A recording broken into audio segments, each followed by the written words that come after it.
Киләчәкне күз алдына китерү өчен үткәнгә әйләнеп кайтырга кирәк. Шәһәрдәшебез Рифат Бәдретдинов нәкъ әнә шулай эшләгән.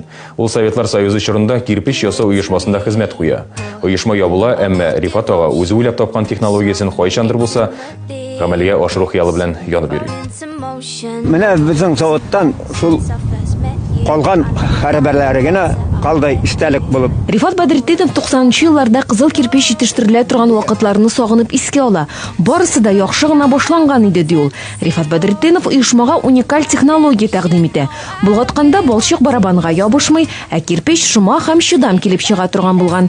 Әмма 1998 елда җитештерү темплары кими башлый. Тора-бара оешма бөтенләй ябыла. Әмма әлеге җитештерүне яңадан торгызып була ди проект авторы. Янда, конечно, яхшы команда булса, финанс ягыннан яклау тапса, мөмкинлек бар. Шундый кирпич любой иске Совет заманындагы кирпич заводын реконструкция ясарга мөмкинлек бар.